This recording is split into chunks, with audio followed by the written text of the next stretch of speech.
I recommended premium if you remember. You don't need to have premium for Office to do the Office in the cloud or the web version, but anyways, you'll understand later on. So we did it already, but we're gonna focus more on it this time around. So creating new documents within a document library.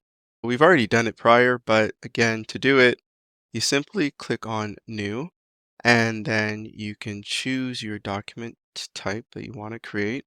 Once you do that, it'll open up in the browser, or it'll open up the web version of Office 365, assuming you have the subscription or the correct type of subscription. I recommended premium if you remember. You don't need to have premium for Office to do the Office in the cloud or the web version, but anyways, you'll understand later on. So let's do Word, and that's pretty much it. We've opened up the Word document. Now we can type something in. Now we have our document. We've created it. If we want to rename our document, we'd have to come to the left corner here. Then we can call it document cool, or no, document cools, document cool, whatever.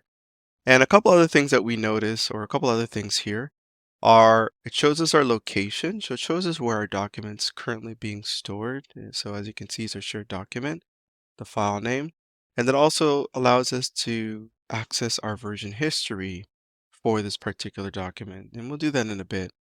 So now our document has been renamed. And one other thing with opening up documents within the browser or Office version of Office web app version of the document, or in this case, Word, we can type. And whenever we type something, it automatically saves all of our changes. So up here, you'll see it saving. Every keystroke it saves. If we wanted to go back to our document library, we can simply click on the shared document within the breadcrumb, and then it'll take us back to our document. As you can see, here is our document. It was saved a few seconds ago. Of course, we could always see the version history from here as well. So we can go back into the document again. And that's pretty much how you upload a document. It's basically showing me editing because I have multiple sessions of this document open. So I have it here open and I have it here open. So that's why it's showing. Which brings me to another point within within my Word documents. You have the co-authoring capability, which is a very cool capability to have where you can work on a document with multiple people. And if the web version of Office is not your flavor, you could always click on editing and then open up the desktop version. And so here it's open up the desktop version. And basically it's as easy as that. You don't even lose a beat. So now I can continue working in the desktop.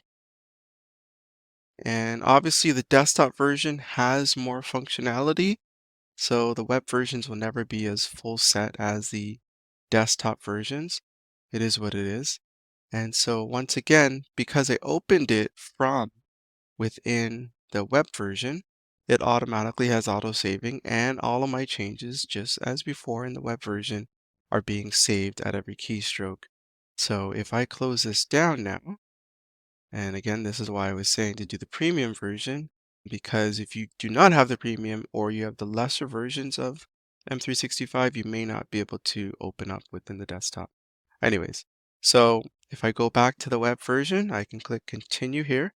And as you can see, my changes have been synchronized immediately back to the online version, or the version of this document sitting in my document library. So that's pretty much it. That's how you create a new document. And then of course, how to upload a document. You simply can upload, and then you have a couple options here. You can upload a file. And so I can take this image and upload it if I wanted to. And here's a document. And then of course I could also upload a folder. So if I have some folders here, I can also upload the folder if I choose. I could do that. And then also you can upload templates. What I want to cover in this video is just how to create and upload documents. that's pretty much it. And once again, thank you. I do have training courses for this type of stuff, so if you're interested in a full-fledged court training, just let me know and I can definitely give you those links, okay? All right, thank you.